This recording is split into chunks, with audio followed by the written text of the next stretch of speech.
Pour les personnes qui ne me connaissent pas, je m'appelle Alain Brett et cette soirée s'inscrit dans le cadre des jeudis de la spiritualité et de l'ésotérisme. Donc je fais souvent, ce n'est pas une conférence dans le sens classique du terme, c'est plutôt des questions auxquelles je réponds sur des thèmes choisis. Donc ce soir ça va être sur les égrégores ainsi que la fois d'après.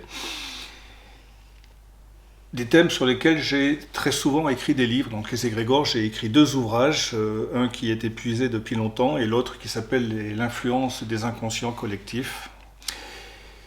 Les égrégores, pour moi, c'est le thème majeur, c'est le thème qui inclut tous les autres de l'existence. Et quand je dis de l'existence, je ne pense pas qu'à l'homme, enfin l'homme avec un H majuscule, je pense à la vie en général, puisque les égrégores concernent tous les règnes de la nature. Les égrégores touchent le règne minéral, le règne végétal, le règne animal, le règne humain bien évidemment, le règne spirituel et même bien au-delà, le règne planétaire, le règne solaire, le règne cosmique. À tous les niveaux, il y a toujours un égrégore qui va inclure des quantités de sous-égrégores dans son champ de manifestation.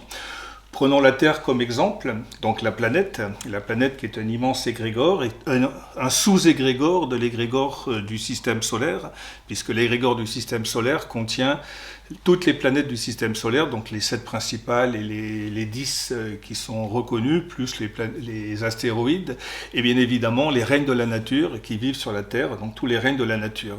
Donc la planète Terre, donc Gaïa pour certains, le logos planétaire, est un immense égrégore qui contient tous les règnes de la nature. L'humanité est un sous-égrégore important de l'égrégore planète Terre.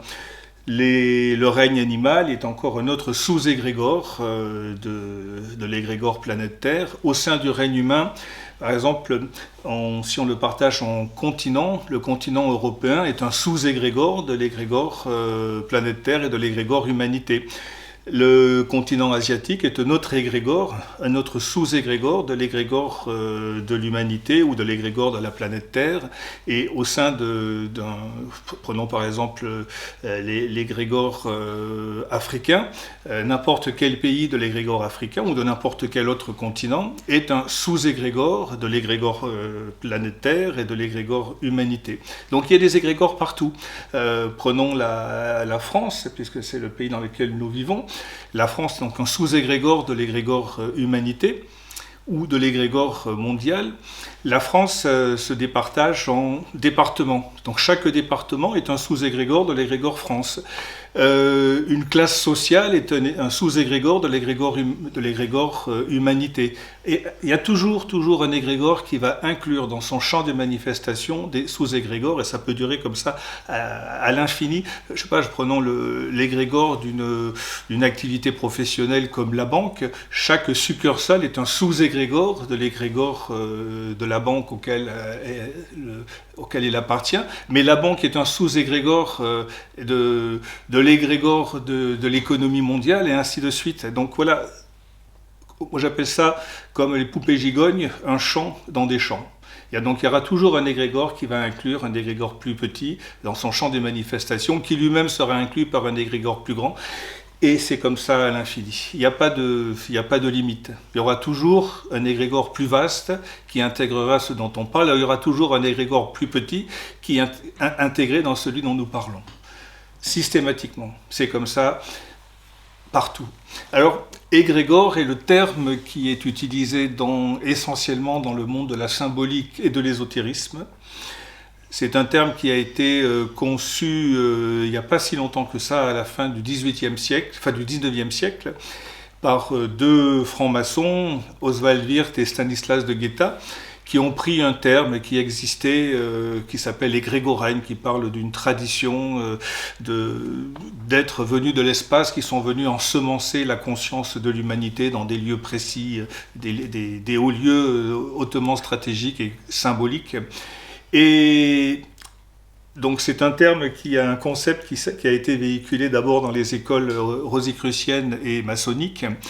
Là-dessus, au début bien entamé le XXe siècle, comment il s'appelle, Jung a, lui, donné un autre terme, il a appelé ça inconscient collectif. Et un petit peu plus tard, encore aujourd'hui, le biologiste Rupert Sheldrake appelle ça les champs morphogénétiques. Alors, on peut aussi bien parler, moi j'ai mon deuxième livre sur les égrégores, je l'ai appelé l'influence des inconscients collectifs, mais le terme égrégore est plus vaste que inconscient collectif de Jung, est plus vaste, encore plus vaste que champ morphogénétique.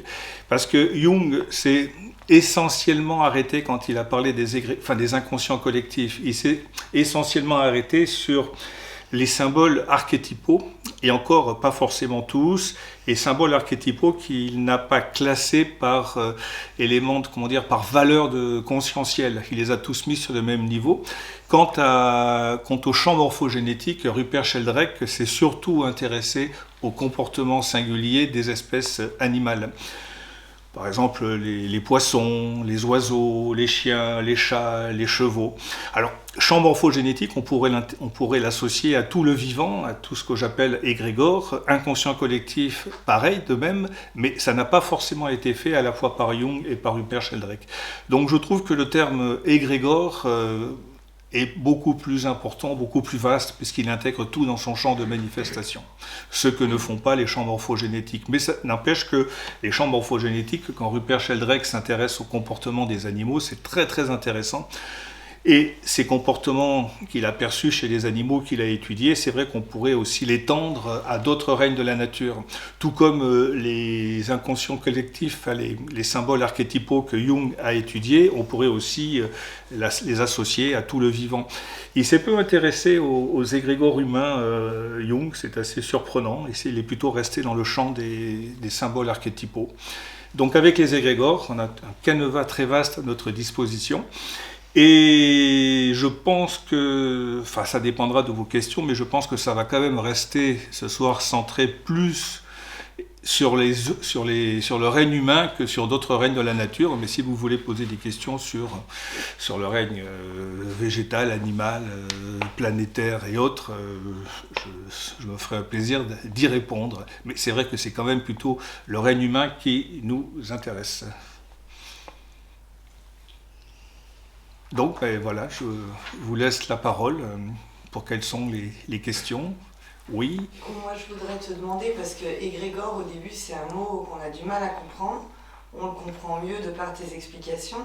Est-ce que le commun des gens, on pourrait ramener ce mot pour faire comprendre qu'un égrégore en fait c'est un groupe, ou c'est trop limitatif pour toi de dire que c'est un groupe, mais pour faire comprendre aux gens ce mot égrégore, si tu devais donner une définition du mot que tout le monde peut comprendre. Alors l'égrégore, bien évidemment, quand on parle du règne humain, ou même du règne animal, c'est un groupe, pour le règne humain, un groupe de personnes qui se sont réunis autour d'une idée force qui a été émise par l'un d'entre eux. Je sais pas, prenons une association humanitaire. Une personne a un jour l'idée d'aider une partie de la population mondiale d'une manière particulière, donc elle commence à imaginer une façon de travailler, elle en parle autour d'elle, elle réunit des personnes. À partir de ce moment-là, l'égrégore prend vie. Dans un premier temps, l'égrégore, c'est une réunion de personnes.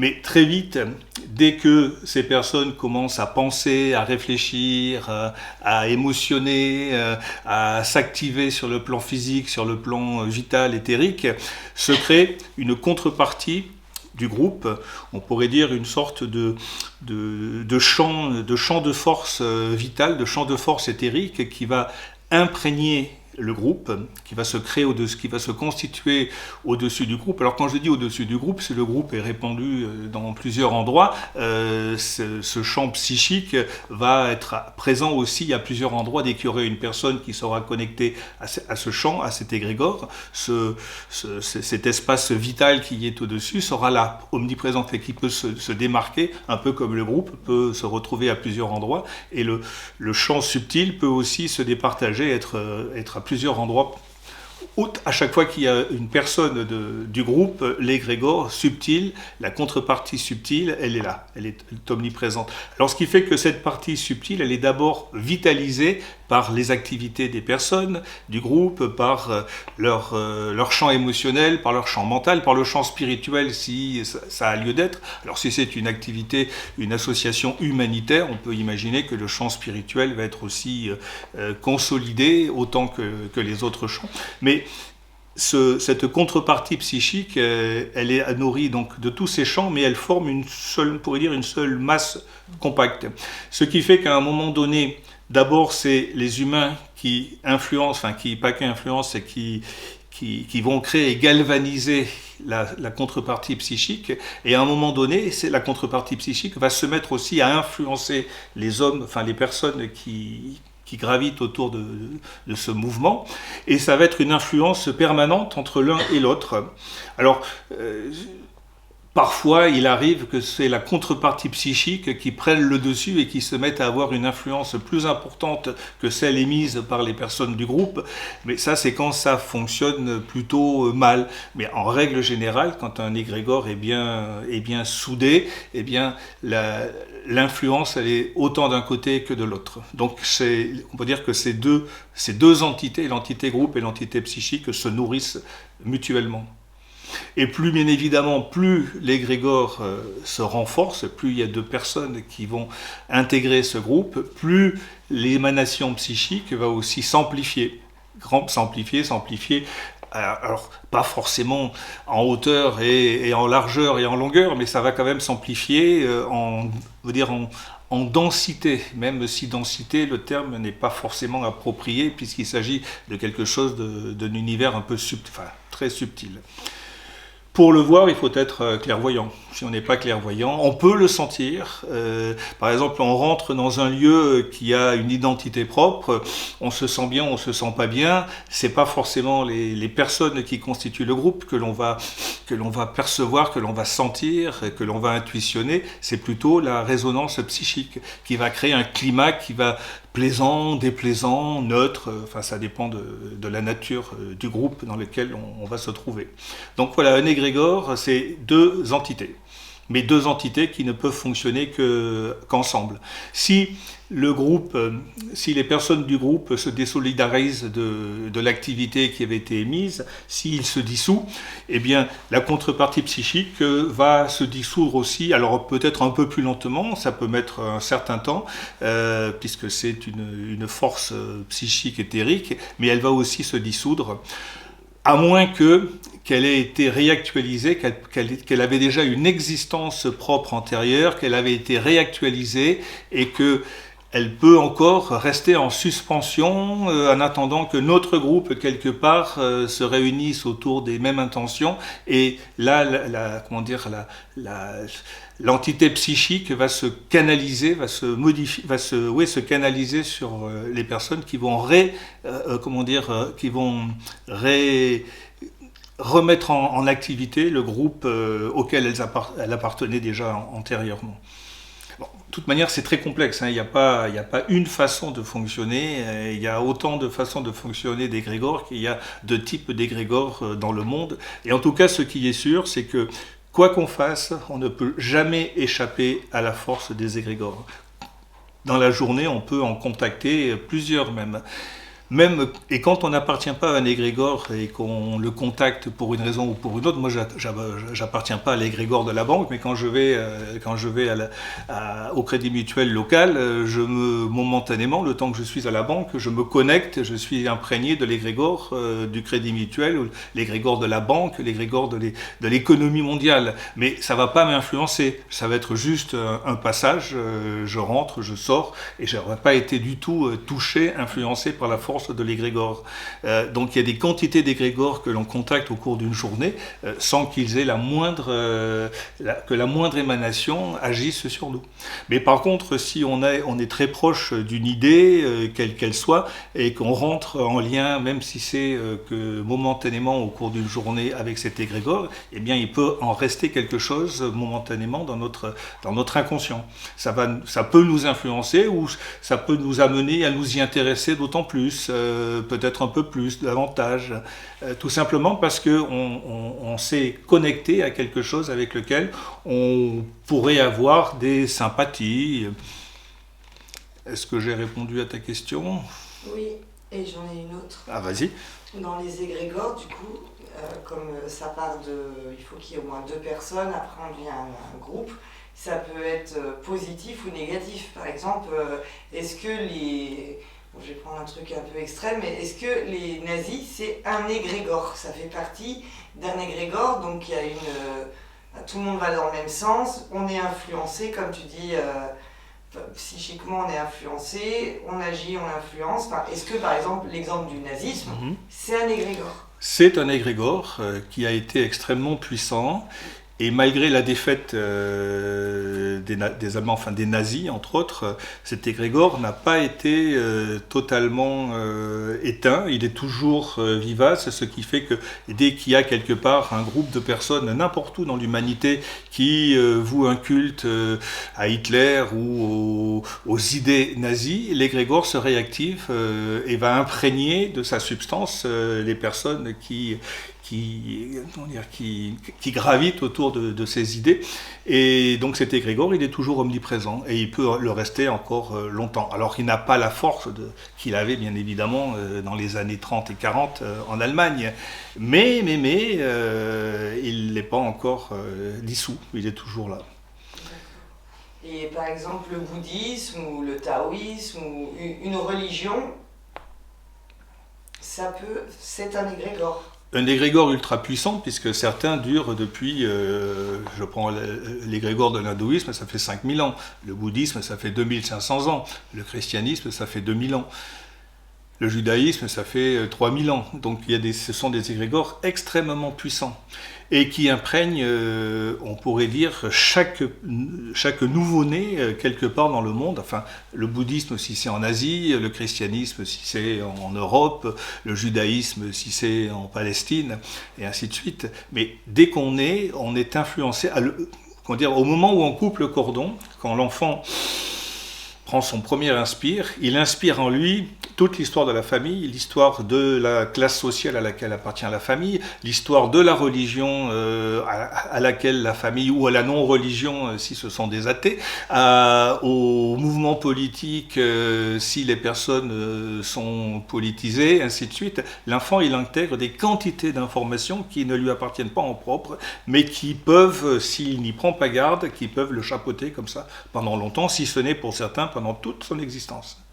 Donc, à chaque nouvelle existence, on peut intégrer comme ça des quantités d'éléments avec lesquels on ne saurait pas forcément, en temps normal, associer. On ne se serait pas associé. Mais c'est parce que l'égrégore, c'est un phénomène influentiel. Ça influence. Alors, sauf les personnes qui sont au courant de ce qui se passe, de ces forces-là, si on est extrêmement vigilant, on ne saura pas. Ou alors, on pourra adhérer à un égrégore que l'on trouve extrêmement fécond et donner le meilleur de soi-même, mais en restant toujours dans un état de non-influence déterminante. Mais si ce n'est pas le cas, on a des quantités d'influences qui nous chapeautent comme ça en permanence et qui influent sur... C'est pour ça qu'on est en Italie, on aime les pâtes, on est au Japon, on aime le poisson cru, on est en Allemagne, on aime la choucroute. Ce sont comme ça les égrégores, c'est aussi extrêmement culturel. Toute culture, quelle qu'elle soit, est un égrégore à part entière. Culture politique, sociale, religieuse, historique, artistique... Toujours un égrégore qui influence. Et après, c'est dommage que alors, nous, avec toi, aujourd'hui, on a plus conscience de ces choses-là, des choses, mais tout ça, ça se passe pour beaucoup de gens. Tout ça, c'est de l'ordre de l'inconscient. Totalement. On n'a pas conscience qu'on fait partie, des fois, même d'un groupe, d'un égrégore. On n'a pas conscience de ça, qu'on peut être influencé, que tout ça, ça reste dans l'inconscient de beaucoup de gens, finalement. Absolument. Si personne nous l'explique, si on... D'autant plus que quand on se promène dans la vie et que l'on contacte comme ça des quantités d'égrégores, toutes les toutes les résonances subtiles psychiques de chacun des égrégores se mêlent les unes aux autres. C'est comme un fondu enchaîné. C'est-à-dire qu'on peut se retrouver au milieu, comme ça, à un moment donné, dans maelstrom d'égrégores totalement différents les uns des autres. Heureusement qu'on n'est pas clairvoyant, parce que si on avait la vue éthérique, on pourrait être un peu paniqué par tout ce qui se passe un peu partout autour de nous. C'est comme un brouillard épais qui est là, qui nous imprègne, dans lequel on est. C'est comme si on était dans un brouillard naissant le matin, avant que le soleil vienne le faire disparaître. Mais heureusement, on ne voit pas. Oui ? Est-ce qu'un égrégore peut passer d'une incarnation à une autre ? Ou est-ce qu'il y a une parenthèse et qu'on capte les égrégores ensuite par le premier souffle, à un moment du premier souffle, et on intègre plutôt quelque chose déjà dans la matière. Quand on revient en incarnation, de réintégrer l'égrégore dans lequel on était auparavant, avec la religion, ça se passe déjà pour beaucoup de personnes, et pour certains depuis quelques milliers d'années, absolument oui. Dès qu'un égrégore est puissant, dès qu'un égrégore a une histoire, une longue histoire derrière lui, si une personne au cours d'une existence a donné beaucoup de force, beaucoup d'importance à cet égrégore, c'était pour elle une émanation importante, vitale, quand elle va se réincarner, elle peut revenir dans un lieu où l'égrégore avec lequel elle a été connectée est toujours omniprésent et elle peut se reconnecter à l'égrégore, ou alors elle va se reconnecter à un égrégore qui est quelque peu similaire. Par exemple, imaginons une personne qui a vécu en Asie et qui s'est connectée à quelques reprises auprès d'un égrégore bouddhiste. Si elle se réincarne en Occident, c'est pas forcément l'égrégore bouddhiste qui va être important pour elle, c'est l'égrégore de la religion, l'impact que la religion, elle peut s'incarner dans un égrégore chrétien, et elle va donner autant d'importance à l'égrégore chrétien qu'elle en donnait auparavant à l'égrégore bouddhiste. Mais parce que la religion a pour elle, le flux religieux a pour elle une importance déterminante. Donc il va lui falloir trouver un lieu propice à pouvoir se reconnecter à Dieu quelque part pour elle. Donc oui, absolument, oui. Sinon, l'égrégore nazi, il y a longtemps, dont on vient de parler, il y a longtemps qu'il aurait été éteint. Ça fait quoi, 70 ans qu'il aurait dû être éteint, mais il est toujours présent. Donc il y a peut-être que des anciens nazis revenant en incarnation peuvent se reconnecter à un égrégore d'êtres qui vont se mettre à véhiculer des idées particulières qui étaient proches de celles qui étaient véhiculées par le parti nazi auparavant. Alors, heureusement ou malheureusement, suivant les cas. Oui ? Est-ce que tu saurais un petit peu classer, donner des... Tout à l'heure, tu disais qu'il y a d'autres personnes, donc c'est pas le mot égrégore, mais voilà, où c'est pas classé, répertorié. Est-ce que pour toi, il y a des groupes d'égrégores, des égrégores qui vont dans une direction ou pas ? Oui, il y en a, puisqu'il y en a rien qu'avec l'humanité, il y a sûrement des millions d'égrégores, dont certains qui sont très puissants, d'autres qui le sont moyennement, d'autres qui sont très très peu puissants. Je prends toujours l'exemple d'une amicale de quartier qui se crée pour fêter quelque chose. C'est un égrégore à temps de durée très limité, et puis peut-être qu'il va se réactualiser tous les ans, mais pendant le reste de l'année, cet égrégore, il est en sommeil, mais il est là. En substance. Il y a aussi des hiérarchies de conscience. Il y a des égrégores que j'appelle très négatifs, des égrégores qui sont extrêmement positifs. Il y a des égrégores qui sont dangereux pour la conscience de l'humanité. Il y a des égrégores qui sont au contraire très porteurs, qui sont porteurs d'idées nouvelles, d'une spiritualité profonde. Et puis la grande majorité des égrégores sont ce que j'appelle neutres, c'est-à-dire qu'ils n'ont pas forcément une grande incidence.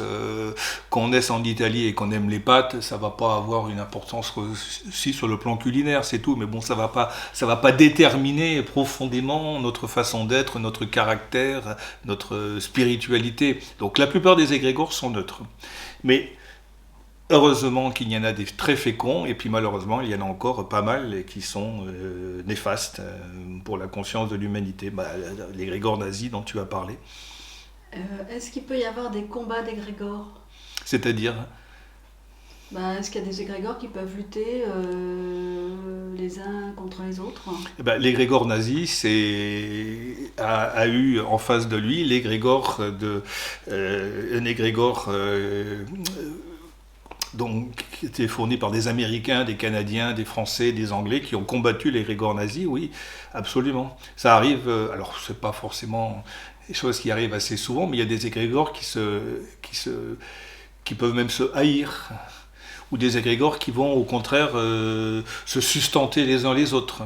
Et parce que, comme j'ai dit, ce sont des fondus enchaînés en permanence. Donc chaque forme psychique égrégorique peut influencer d'autres formes égrégoriques psychiques qui sont, alors pas forcément de même nature, mais qui gravitent dans des domaines quelque peu identiques. Alors, un égrégore aussi peut se transformer. Un égrégore négatif, alors devenir neutre, oui, devenir positif, je ne sais pas. Mais par contre, un égrégore au départ qui est positif peut finir par devenir négatif si des personnes mal intentionnées intègrent le groupe, commencent à prendre du pouvoir et influencent profondément la nature de cet égrégore. Les gens qui étaient bien intentionnés peuvent en avoir assez, peuvent partir et laisser la place à ceux qui vont tout dénaturer. Donc un égrégore peut se transformer en permanence. Un égrégore peut se transformer au cours des temps, au cours des années, au cours des siècles, même s'il dure très longtemps. Donc la politique, les groupes politiques qu'on a, par exemple en France, parce qu'on est en France, tout ça, ce sont des égrégores qui comme l'a dit la question d'avant, qui soit ils œuvrent ensemble ou qui sont plus souvent les uns contre les autres. Et puis, on peut dénaturer les choses à l'intérieur. Absolument. Ce qui fait que plus un égrégore est puissant, l'égrégore religieux ou un égrégore politique, plus il est puissant et plus il est difficile de s'exprimer individuellement en son sein.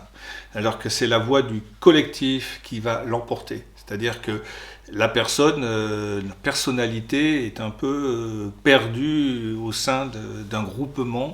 Par exemple, regardez, on voit ça souvent dans les égrégores politiques, un des leaders du mouvement, mais pas le grand leader, un des leaders du mouvement veut imposer des nouvelles idées, il est rejeté, donc il va créer son groupe à part. Donc il va y avoir une autre émanation politique issue de la première qui n'a pas su intégrer ou pas voulu intégrer ou pas accepter d'intégrer des nouvelles idées ou des nouvelles valeurs. Et ça arrive très très souvent quand l'égrégore commence à être soudé. Mais ça peut arriver aussi au sein de tout petits égrégores qui regroupent 4 ou 5 personnes. S'il y en a une qui, à un moment donné, qui veut partir sur une nouvelle voie, qu'elle trouve intéressante et que les autres refusent, eh bien la personne, soit elle se conforme au groupe, soit elle s'en va, elle va voir ailleurs.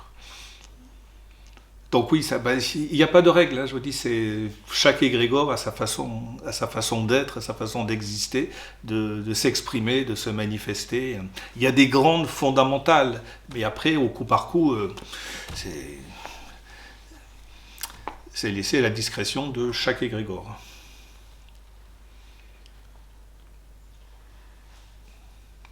J'ai répondu ? Oui, merci. Donc, un égrégore, ça guide des comportements, ça conditionne. Ça conditionne, comme tu dis, ça conditionne des façons d'être, des façons de penser, de se comporter. Regardez, prenez un match à la Beaujoire à Nantes de foot. Eh bien, chaque personne est prise dans cette espèce d'ambiance un peu de folie collective et on peut difficilement rester neutre quand les gens se lèvent pour applaudir ou se mettre à hurler de plaisir, de joie.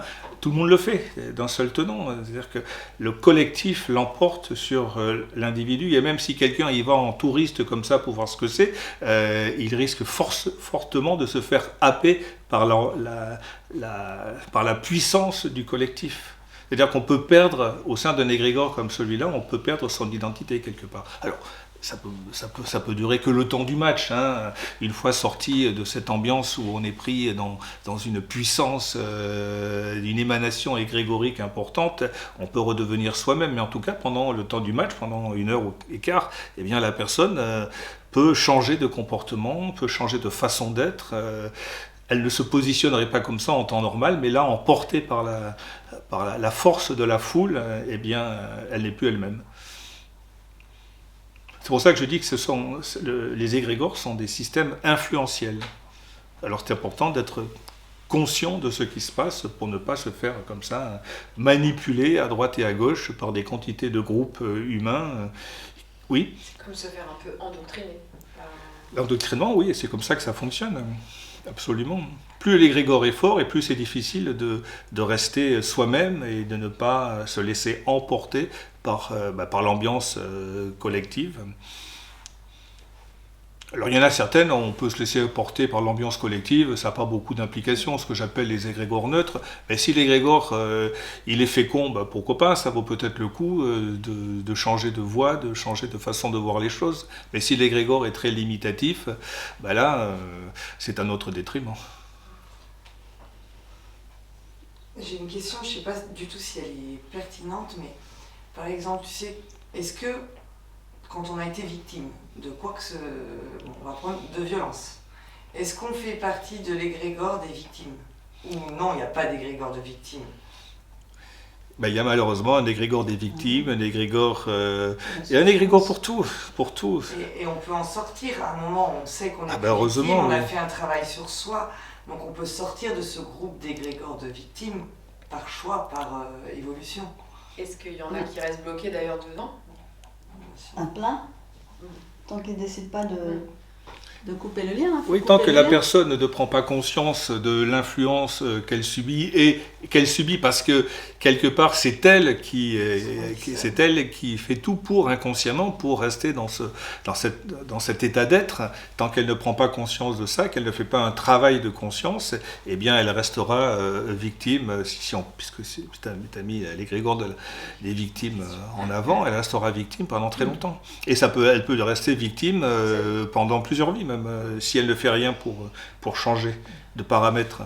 Si elle se sent véritablement victime et qu'elle pense que la vie lui en veut de tous les côtés, pour le moment, elle n'a aucune raison de se dire « tiens, peut-être que c'est moi qui induis ça par ma façon d'être et de penser ».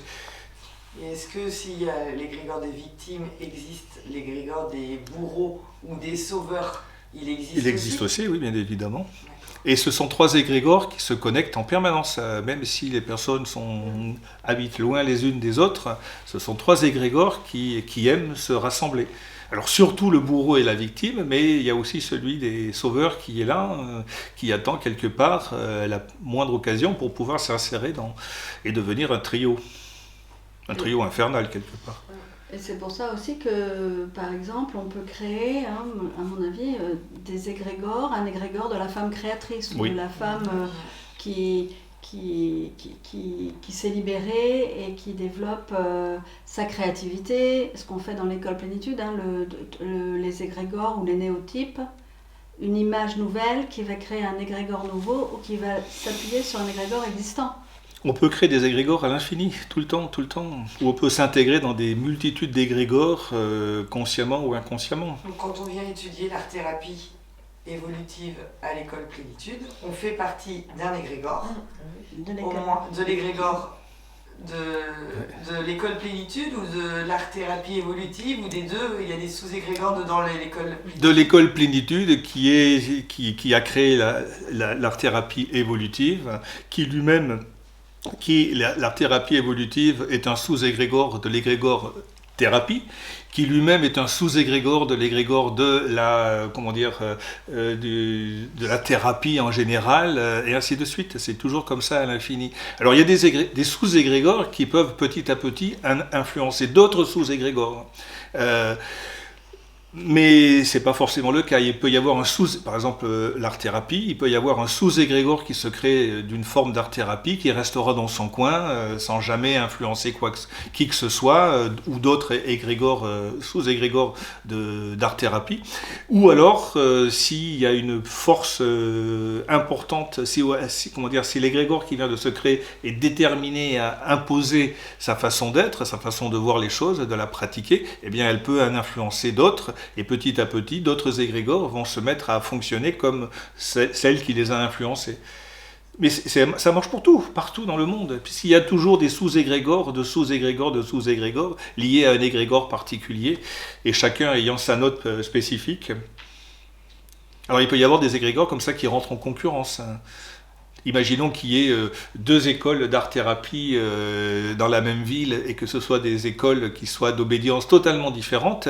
Et il peut y avoir comme ça, et pour certaines personnes de ces deux égrégores peuvent être très activistes vis-à-vis de leur propre égrégore et vis-à-vis de l'autre égrégore, en essayant de tout faire pour le dénigrer. Donc voilà, tous les possibles sont réalisables. Hein,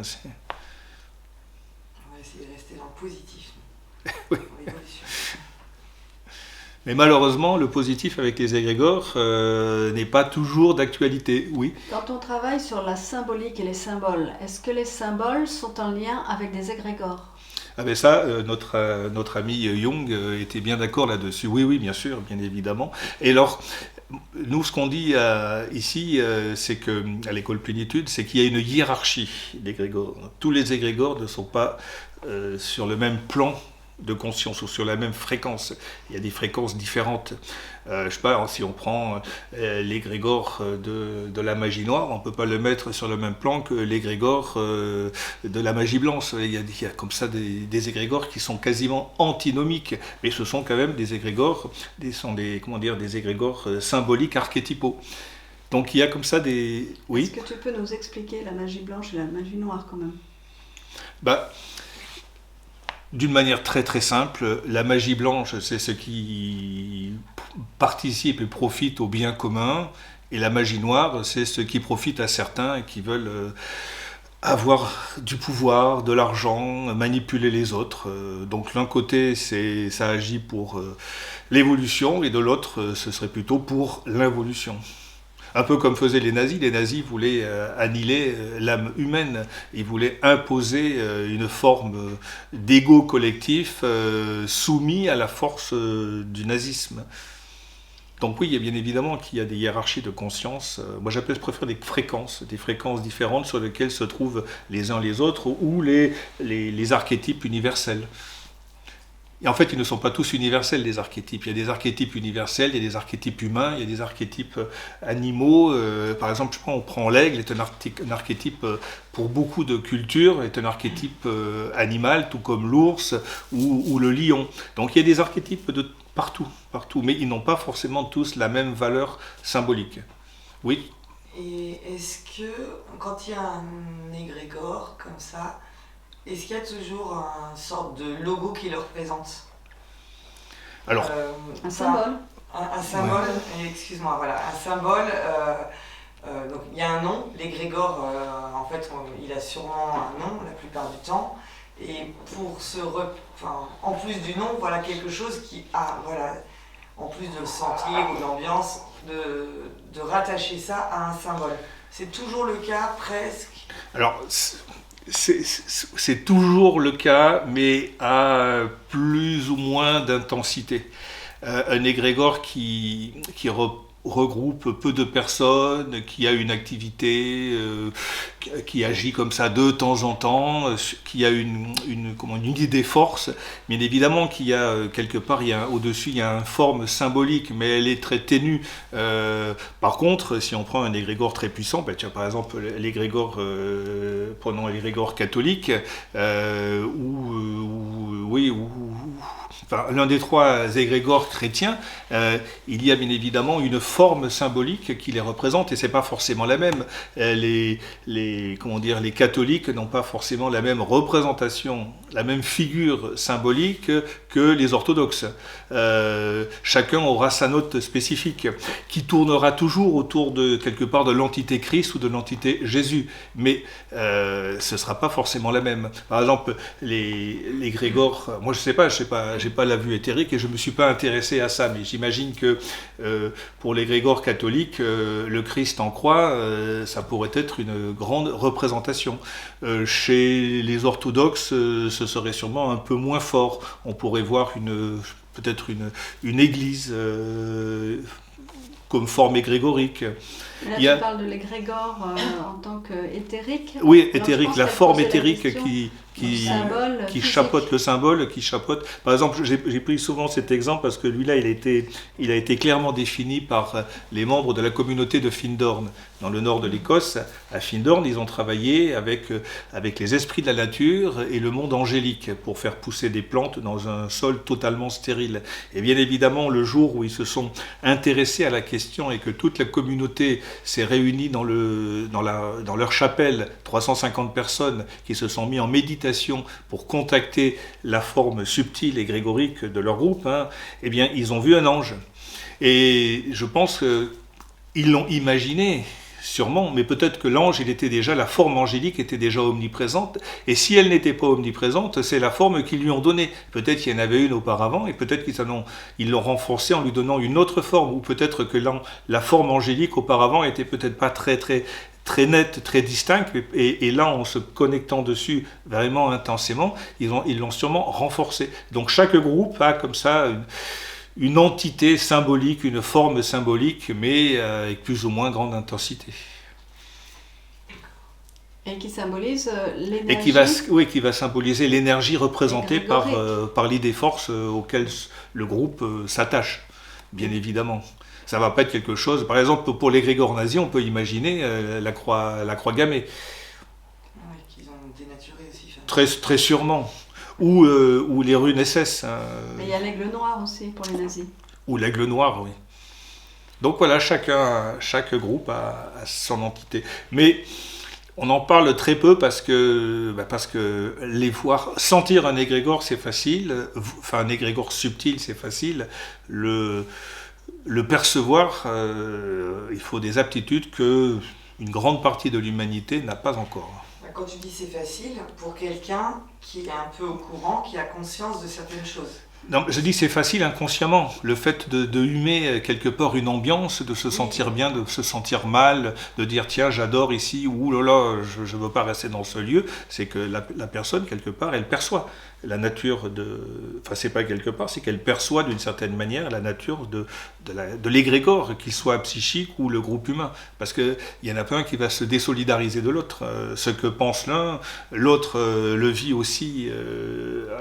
pas de la même manière, puisque la forme psychique, elle ne peut pas le vivre physiquement, mais elle le vit intensément en elle. Ah, le sujet est vaste, est complexe. L'amour, ça peut être c'est un égrégore, du coup. Ah ben l'égrégore de l'amour, oui, qui a été instauré par le Christ il y a 2000 ans, et il prend de plus en plus d'importance. Et je pense qu'à la fin de l'ère du Verseau, ce sera sûrement l'un des égrégores les plus puissants au sein de l'humanité. Ah ouais, Tant mieux. et comment tu Oui, mais ça va durer 2000 ans encore pour arriver à la fin de l'ère du Verseau. Il faut remettre les choses à leur place. Comment tu l'expliques qu'il prend de plus en plus d'importance ? Mais on le voit un peu Comment on le partout voit dans le monde. Depuis la fin de la Seconde Guerre mondiale, c'est un égrégore qui prend vraiment de la force. Prenons rien que j'ai parlé tout à l'heure d'associations humanitaires. Le nombre d'associations humanitaires qu'il y a aujourd'hui dans le monde, avant les années 40, il y en avait quelques-uns et on les connaissait. Il y en avait très peu. Aujourd'hui, au sein des Nations Unies, il y a des milliers d'associations humanitaires qui sont répertoriées et qui agissent en permanence dans le monde. Rien que ça, la psychologie transpersonnelle, les écoles pédagogiques, Steiner, Freinet, Montessori et tout ça, C'est pas quand même pléthore, hein, on peut pas dire. Ah oui, mais ça existe. Ça n'existait pas ça avant, ou très très peu. C'était marginal. Aujourd'hui, ça l'est beaucoup moins. Avant, c'était plus la violence. Quand on voit la vie de Montessori, il y a un film où les enfants étaient mis abandonnés dans une salle à rien faire quand elle est arrivée. Oui, il y a plein de choses aujourd'hui qui n'existaient pas auparavant et qui vont dans le sens de l'évolution. Des quantités partout dans le monde. Il y a des millions de gens aujourd'hui qui s'intéressent au sort de millions, de centaines de millions d'êtres qui vivent dans des conditions difficiles. On s'intéresse aux autres. La médecine fait des progrès phénoménaux. Ça aussi, c'est un égrégore qui sauve des vies. Enfin, des égrégores, alors c'est pas forcément l'amour au sens où on l'entend, mais ça va dans ce sens-là, ça va dans le sens du bien commun. Tout ce qui va dans le sens du bien commun, même si c'est à un petit niveau, fait partie de cet égrégore de l'amour qui est en train de prendre de l'importance. Mais dans un siècle, il sera bien plus fort. Et dans 2000 ans, alors là, pour moi, ce sera vraiment l'égrégore le plus important au sein de l'humanité. C'est la conscience de l'autre et de Oui. l'empathie, c'est ça? Oui, l'empathie, la bienveillance. Oui, mais face à ça, il y a aussi tout le reste et toute la partie négative de Oui. l'humanité. Oui, mais avant, il y avait que Qui prend ça. plus d'ampleur aussi. Donc, Avant, ça prend pas plus d'ampleur, au non, contraire. Qui prend, qui a toujours eu de l'ampleur sans doute, mais. Mais moins qu'aujourd'hui. Parce qu'avant, c'était partout. Avant la bienveillance, l'empathie, ça n'existait pas. Où il y avait quelques individus par-ci, par-là, qui étaient très en avance sur leur temps, qui essayaient de faire passer dans leur tout petit environnement des idées nouvelles. Mais aujourd'hui, ça se répand partout. Internet, à la radio, dans les revues, enfin partout. Partout. Aujourd'hui, c'est à la disposition de qui veut bien. Avant, c'était un concept qui était même totalement méconnu, le concept d'amour. On ne savait pas ce que c'était. Aujourd'hui, on en parle partout, on parle tout le temps de ça. Le simple fait qu'on en parle montre bien que c'est omniprésent. Sinon, on n'en parlerait pas. Ce serait aux oubliettes. Il faut simplement se reporter à ce qu'était l'humanité il y a simplement un siècle. La conscience de l'humanité, je prends toujours l'exemple de Londres en 1860, qui était Londres, c'était la capitale mondiale de l'humanité, c'était la ville lumière. La sortie du dimanche avec les enfants, c'était d'aller assister sur la place de Grève au supplice du moment. La personne qui se faisait écarteler, on y allait avec les enfants. C'était normal. Aujourd'hui, ça paraît complètement aberrant, ce genre de choses. Donc l'humanité progresse. Au XIVe siècle, Paris, c'est les archives de la mairie de Paris, 400 assassinats par nuit dans une ville qui comprenait 300 000 habitants. C'est phénoménal, l'évolution des consciences. Il y a un siècle et demi, quand il n'y avait pas de dentiste, les gens étaient dentés, on mourait très jeune, parce qu'il n'y avait pas de soins, il n'y avait pas l'éducation. Rien que l'éducation, le système éducatif qui est répandu un peu partout, c'est un progrès phénoménal.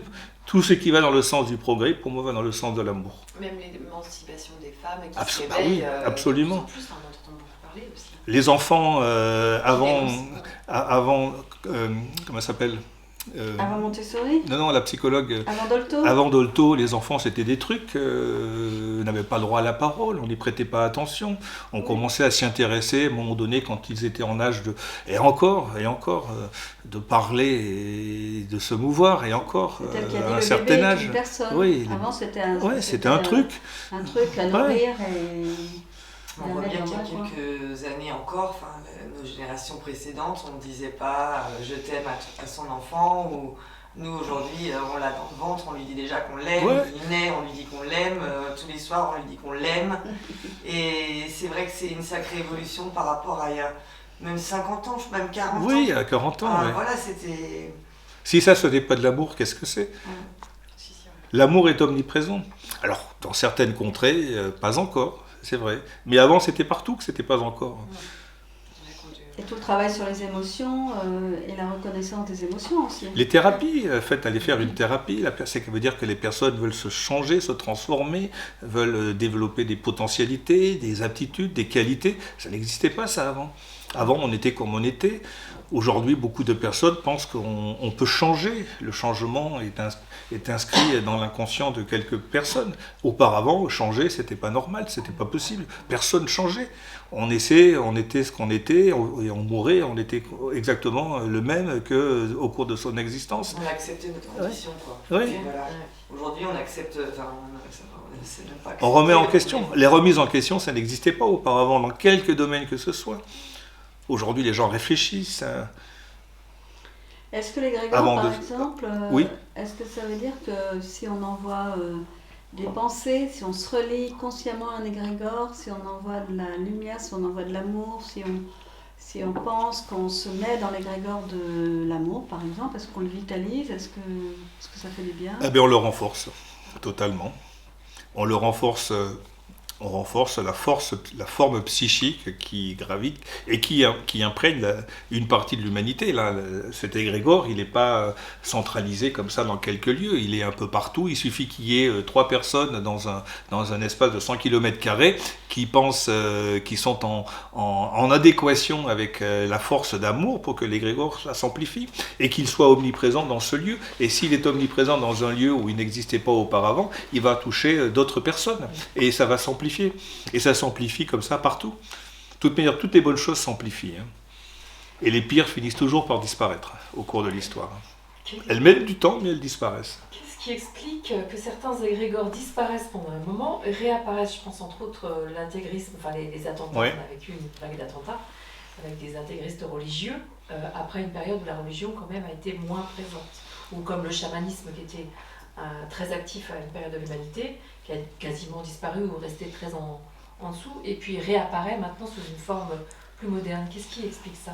Et parce que la plupart des égrégores religieux, souvent dès leur naissance, ont commencé tous à manifester une forme d'intégrisme, et c'est devenu, je sais pas, prenons l'égrégore chrétien, qui s'est séparé en 3 branches. Eh bien, l'intégrisme a fait des ravages dans cet égrégore jusqu'au 8e siècle. C'était des bagarres, des luttes incessantes, des assassinats entre un groupe et un autre, chacun pensant posséder la vérité et pas les autres. Donc, ce sont des choses qui ont... L'Inquisition pour l'égrégore catholique, que les protestants ont poursuivi, alors qu'ils auraient pu l'éradiquer. C'est omniprésent, c'est là ce qui fait que l'égrégore de l'intégrisme au sein des religions chrétiennes, même si aujourd'hui il est quand même beaucoup moins fort, il reste quand même un peu en suspension.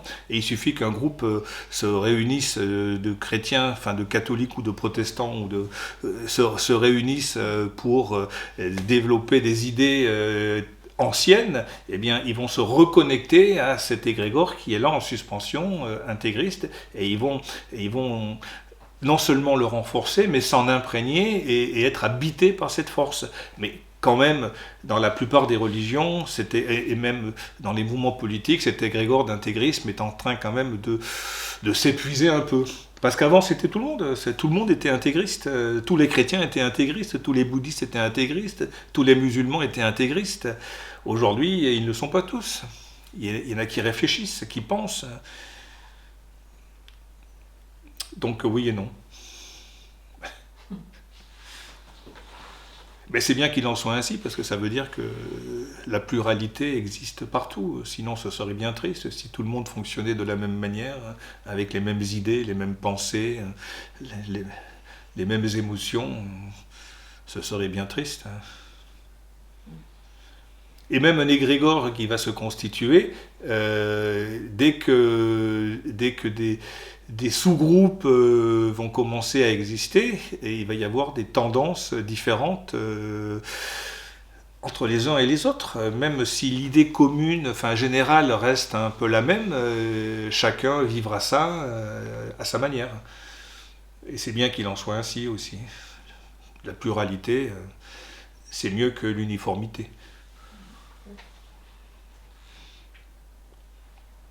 L'égrégore des animaux, Moi, j'allais justement poser cette question. il est... C'était pas la même, vas-y. Moi, je pense... Là, on a parlé de l'égrégore de l'humanité. Et tout à l'heure, tu parlais de l'égrégore végétal, de l'égrégore animal, de l'égrégore des planètes. Qu'est-ce que ça peut être, l'égrégore des planètes? Qu'est-ce que ça peut être l'égrégore des planètes, des animaux? Qu'est-ce que ça peut être comme les animaux, c'est simple. Chaque espèce animale est un égrégore. Donc les loups, c'est un égrégore. Les loups, c'est un égrégore. L'égrégore chien, les chiens, c'est un égrégore, mais qui se subdivise en sous-groupes. Donc chaque espèce, l'espèce animale chien, est un sous-égrégore de l'égrégore chien. Chez les loups, c'est la même chose. Dans tous les groupes animaux où il y a des variantes, ça va faire des sous-égrégores de l'égrégore initial. Et avec par exemple, on prend les chiens, puisqu'ils nous sont très familiers, on le voit, hein, il suffit d'aller ouvrir Internet, vous cherchez telle espèce animale, ils vont vous dire, les chiens de cette espèce ont telle caractéristique, les chiens de telle autre espèce ont telle caractéristique. Donc ce sont des choses qui sont liées à l'égrégore. Mais c'est pas parce que c'est comme ça que ça va rester indéfiniment. Par exemple, restons avec les chiens. Les chiens qui sont donc en contact la plupart du temps avec les humains, donc qui s'imprègnent d'égrégores qui n'appartiennent pas à leur espèce. Un chien dans une famille, il s'imprègne de l'égrégore de la famille, bien évidemment. Donc ça fait que c'est un égrégore qui va qui va non seulement s'associer au sien, mais qui peut aussi finir quelque part par le supplanter. Ce qui fait que le chien qui vit au sein d'une famille et qui va développer une aptitude qui n'était pas forcément une aptitude familière au sein de cette espèce, quand il va se désincarner, qui va retrouver l'âme groupe de l'espèce à laquelle il appartient momentanément, il va l'enrichir d'une expérience que l'espèce n'avait pas. Ce qui fait que petit à petit, toute l'espèce peut intégrer comme ça une nouvelle opportunité, une nouvelle qualité et va évoluer et va quelque part va grandir en conscience. Et qu'est-ce qui fait la malléabilité justement de l'évolution d'un égrégore? Est-ce que c'est son niveau vibratoire ou est-ce que c'est le nombre? Mais en général ou pour l'espèce animale? En général. En général, oui, c'est le nombre influe déjà beaucoup. Et l'idée force au sein de laquelle le groupe va se réunir. Il peut y avoir un petit groupe avec une idée force très forte qui finira par avoir une influence prépondérante, alors qu'un groupe très nombreux ayant une idée force qui sera moins puissante aura une influence peut-être moins déterminante dans le monde. Regardez, en Russie, il a suffi d'un personnage, Gorbatchev, pour quasiment abattre un égrégore d'une puissance phénoménale qui avait 60 ans d'existence. Le régime soviétique, aujourd'hui, il en a pris un sacré coup. Il a suffi d'une personne pour influencer tout un immense pays, même quasiment un continent. Parce que l'idée force qui a été émise par cet homme-là était extrêmement puissante. Tous les leaders émettent, dans quelques domaines que ce soit, émettent des idées forces extrêmement puissantes. Ce sont déjà souvent des personnalités puissantes, fortes, et qui réunissent autour d'eux des quantités d'individus et qui peuvent donner un éclat à un égrégore qui existait déjà, ou le dénaturer complètement, ou créer un nouvel égrégore et qui va supplanter tous les autres auxquels le groupe qu'il touche, et si c'est un groupe national, adhérer. Quand un dictateur prend le pouvoir dans un pays, eh bien il va imposer un égrégore qui peut supplanter tous les autres. Alors les autres resteront marginaux ou même disparaîtront, mais ce sera l'égrégore dominant qui imposera sa loi sur la nation. Restons avec les chiens. Beaucoup de chiens, de quelque espèce que ce soit, donc des chiens domestiques, aiment jouer à la balle. C'est pas un jour l'égrégore espèce chien qui s'est dit tiens on va se mettre à jouer à la baballe. C'est qu'il y a eu quelque part dans le monde une famille qui avait un chien et qui ont amené ce chien à s'intéresser à la balle et à jouer à la balle. Mais quand ce chien s'est désincarné, eh bien il a apporté à l'égrégore quelque chose de nouveau que l'égrégore n'avait pas. Ce qui fait que quelques années après, eh bien je dirais 60% des chiens dans le monde aiment jouer à la balle. C'est naturel pour eux. Ils viennent, on n'a même pas besoin de les influencer pour le faire. Dès qu'ils voient une balle, ça devient automatique. Ils veulent qu'on leur lance pour aller la chercher. Voilà, comme ça que les égrégores se créent. Il suffit de pas grand-chose, il suffit d'un élément à un moment donné, et si cet élément est important pour l'être auquel on a donné cet élément, eh bien il va influencer de plus en plus de membres de l'égrégore auquel il appartient. Oui, Marie-Odile ? Est-ce que tu fais une différence entre l'égrégore et l'âme groupe animale ? L'âme groupe animale, par exemple, prenons l'âme groupe des chiens, puisqu'on reste avec les chiens. L'âme groupe, c'est l'égrégore global qui intègre toutes les espèces, enfin toutes les races de chiens. Mais chaque race de chien va devenir un sous-égrégore de l'égrégore chien, qui lui-même est un sous-égrégore de l'égrégore règne animal. Et là, il y en a un paquet, parce que le nombre d'animaux qu'il y a dans le monde, je ne sais pas, c'est des dizaines de milliers d'espèces, peut-être même des centaines de milliers d'espèces à travers le monde. Donc ça en fait des quantités de sous-égrégores. Mais est-ce que l'âme est différente de l'égrégore ? C'est ça que je te... C'est-à-dire l'âme ? Justement, le concept de l'âme. Quand on parle de l'âme animale, mais si on parle de l'âme animale, on parle de l'égrégore de l'espèce à laquelle l'animal s'attache. Des familles d'âmes, pour revenir à... Je poussais la question de Oui. Freddy. Donc, famille d'âmes, c'est un égrégore alors. Ah oui, ça Famille d'âme est un égrégore. Des âmes. Des personnes Des qui personnes. sont Famille d'âme des arts thérapeutes, dans un processus de transformation, d'évolution. Quelle qu'elle soit, à quelque race qu'elle appartienne ou qu'elle se trouve dans le monde. C'est-à-dire qu'on est connecté, puisqu'on fait partie de cet égrégore de la famille d'âme, qui est constitué de quantité de sous-égrégores de famille d'âme, mais où qu'on soit dans le monde, même si on est tout seul dans son coin et qu'on est animé de l'intention de la famille d'âme, donc intention d'évolution, eh bien cette personne, même si elle est perdue dans un coin, elle se connecte, elle est connectée, et elle reste connectée à l'égrégore. Où qu'elle se trouve, quoi qu'elle fasse. Même si elle est totalement isolée dans son coin, elle est connectée à des millions de personnes, qu'elle le sache ou pas. Il y avait comme ça, c'était au début des années 60, à la communauté de Findorn qui était naissante, donc trois leaders qui ont créé la communauté, Peter Ellen Caddy et Dorothy McLean.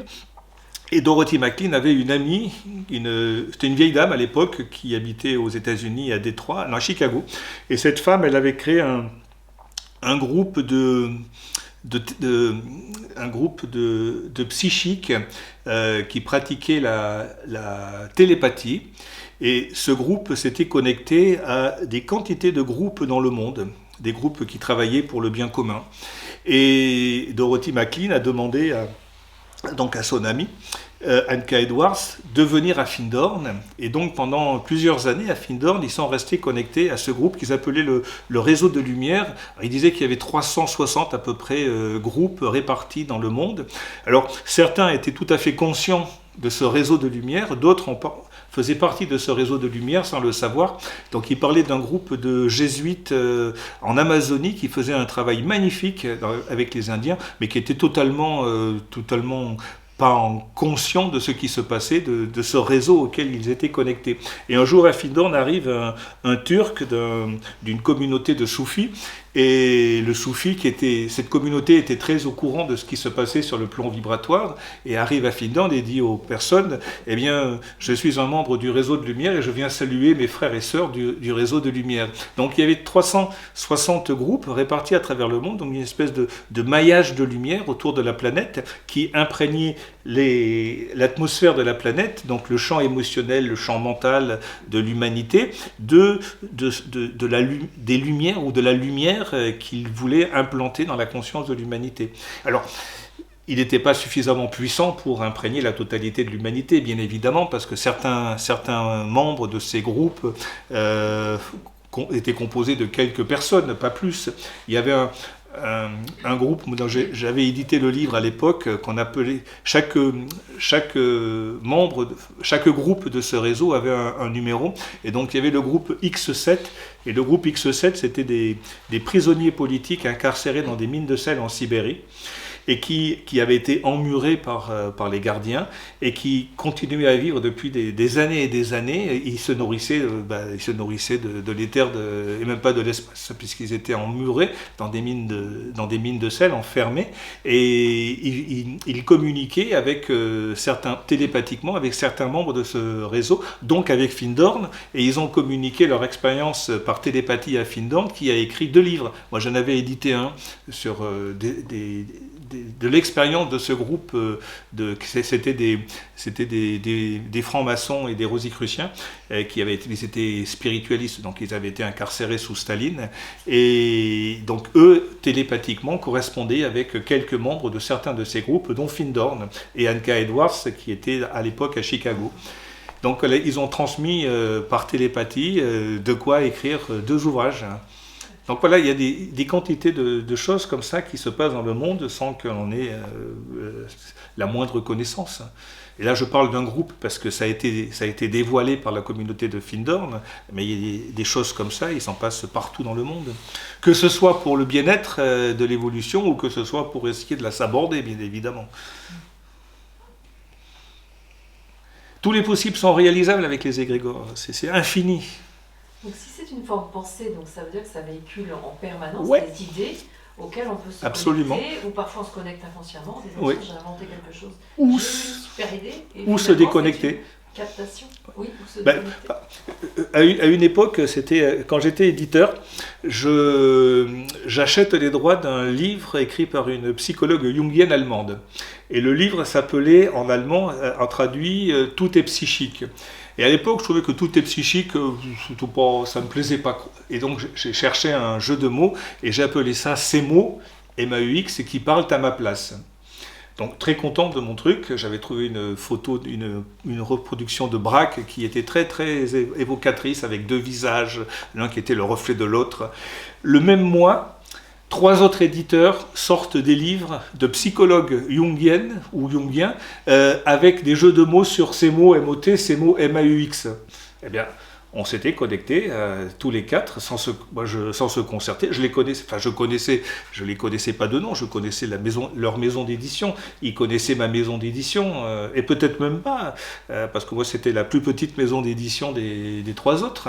Eh bien, on s'est connectés inconsciemment à un égrégore jungien psychologique où on dit que tout est psychique. Le même mois. C'est amusant ce genre de choses, mais ça arrive très souvent ce genre de choses, partout dans le monde, sur des quantités de thèmes, d'idées. Donc les phénomènes de mode, c'est lié Les à phénomènes de égrégores. mode sont des égrégores qui sont lancés par des personnes influentielles. Et quelle que soit la mode, que ce soit vêtements, que ce soit des Pokémon, que ce La musique. une nouvelle expression qui va se répandre partout dans le monde. Voilà, ce sont des égrégores. La personne qui parle de femme en disant la meuf, elle se connecte à cet égrégore-là qui est partout dans le monde. On parle de meuf aussi bien en Mongolie qu'au Japon, qu'en Chine. Voilà, ce sont des égrégores auxquels les gens se connectent, donnent de la force, de la puissance. Et plus il y en a, et plus on parlera de meuf au lieu de parler de femme. C'est pour ça que le verbe est quand même très important. Le verbe est oui, très important. Parce qu'il vitalise des égrégores. Ils c'est vitalisent les égrégores et ils nous font appartenir, suivant la façon dont on les utilise, ces mots, les verbes nous font plutôt appartenir à tel égrégore ou à tel autre égrégore. Et certains sont plutôt des égrégores positifs et d'autres pas forcément. L'égrégore un peu vulgaire, quand on parle de meuf, eh bien, on se connecte à cet égrégore et on est influencé par des quantités de choses qui sont de cette nature, que ce soit sur le plan des films, de la musique, des idées politiques, enfin de tout quoi. Tout le reste, de la façon de s'alimenter, de s'habiller. De l'attitude envers les femmes. Ouais.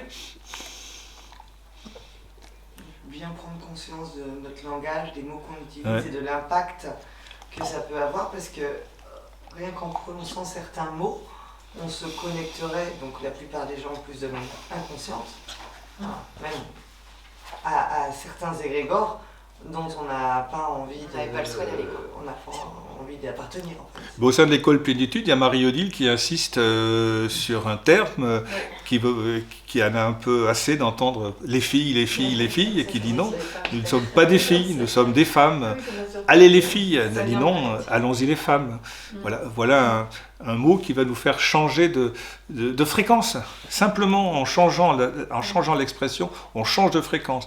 Et si on change de fréquence, on monte en fréquence, à tous les niveaux. Mais c'est pas facile, hein, parce qu'en disant, on a plus ça, enfin encore, moi je parlais pour moi, mais plus encore, même en ayant conscience de la qualité du mot, le réflexe de dire les filles à la place des femmes, donc c'est Moi, puissant celui-là. hein. Je le pratique et ce que je commence à y arriver. C'est un égrégore de respect et de... Si j'étais dans un groupe d'une activité sportive et que le coach nous dise « Allez les garçons », moi à 71 ans, un garçon, ça passe pas quoi. Allez les hommes, tout simplement. Ou messieurs, allons-y. Les gars non plus. Allez les gars, C'est pareil, c'est c'est comme un peu... garçon. C'est un peu trivial, moins que d'autres termes, mais c'est un peu trivial quand même. Et si c'est trivial, quelque part, ça nous rabaisse en fréquence énergétique. Comme le terme Miss, moi je suis honte pas ce terme. Miss. Quand on m'appelle Miss, moi j'ai du mal avec ce terme-là aussi. L'idéal, c'est de s'élever en fréquence et de pas de se rabaisser. Et il y a beaucoup de tentations à se rabaisser en fréquence par la société, la mode, les musiques, les films, les livres, les idées qui sont véhiculées. Donc essayons toujours d'être en lien avec les fréquences les plus élevées de tel ou tel domaine. De ne pas se nourrir de déchets, quels qu'ils soient. Des gens qui vivent très seuls, Oui. est-ce qu'ils sont déconnectés de tout égrégore ou est-ce que malgré tout, de toute façon, ils sont reliés à... Ils sont reliés à l'égrégore de la solitude, des gens mais seuls. du coup, ils ne sont pas reliés, ces gens-là. Si, complètement. Ils sont quand même Mais ne le reliés. savent pas. Ils se croient seuls, ils se croient perdus dans leur coin, mais ce n'est pas le cas. Ouais. S'ils avaient s'ils entraient dans une dimension psychique, ils se verraient connectés comme ça à plein d'autres personnes dans le monde. Même quelqu'un qui voudrait aller vivre sur une île déserte, eh bien, il se connecterait à l'égrégore de l'île déserte. Il serait connecté. Alors, il n'y en a pas beaucoup des gens qui ont les moyens de se payer une île déserte, mais il y en a quand même quelques-uns dans le monde, donc ils seraient connectés en sympathie psychique avec d'autres personnes qu'il ne connaît pas, qu'il ne verra jamais. Mais un lien est là, soudé. Et que les personnes soient à 1000 km de distance les uns des autres, pour l'égrégore, il est plastique l'égrégore, il s'étend, c'est comme un élastique, hein. Il va où il veut. Oui. Il y a souvent l'égrégore de la dépression, Là aussi, c'est un égrégore. l'égrégore de la colère. Quelqu'un ce sont qui des égrégores. Ah oui. Très Une fort, personne- l'égrégore de la colère. Une personne entre en dépression, eh bien, qu'est-ce qu'elle fait? Elle émet. Elle émet des fréquences. Elle émet les fréquences de la dépression. Et ces fréquences peuvent interpeller d'autres personnes, toucher d'autres personnes, parasiter d'autres personnes. Et ces autres personnes qui se font parasiter, eh bien, à leur tour, elles peuvent en parasiter d'autres, et ainsi de suite. Donc ça n'existe pas. La solitude sur le plan psychique n'existe pas. On va prendre conscience que l'égrégore auquel on était connecté depuis longtemps n'est pas forcément très, très fécond. Si la personne est militante, elle peut rester, après sa prise de conscience, au sein de l'égrégore pour essayer de le changer. Alors, pour certains, ce sera perdu d'avance, pour d'autres, ça peut marcher. Petit à petit, la personne va commencer à dévoiler quelques idées autour d'elle, et puis elle peut en toucher 2, en 3, 4, 5, et puis peut-être qu'un jour, soit plein de personnes vont quitter cet égrégore, soit il va se transformer petit à petit. Bien évidemment, ça reste jamais stable. C'est heureusement que les égrégores ne sont pas stables comme ça infiniment. Il faut bien qu'il y en a qui meurent. De toute manière, tout égrégore, même les plus puissants, même les plus nombreux, même ceux qui ont plusieurs milliers d'existences, un jour ils finiront par se déconnecter totalement. Ils seront remplacés par d'autres. Parce qu'un égrégore, c'est comme quoi, quelques vies biologiques que ce soit, il naît, il a sa vie et un jour il disparaît. Alors certains mettent longtemps pour y parvenir, mais ils finissent toujours par disparaître, même les meilleurs.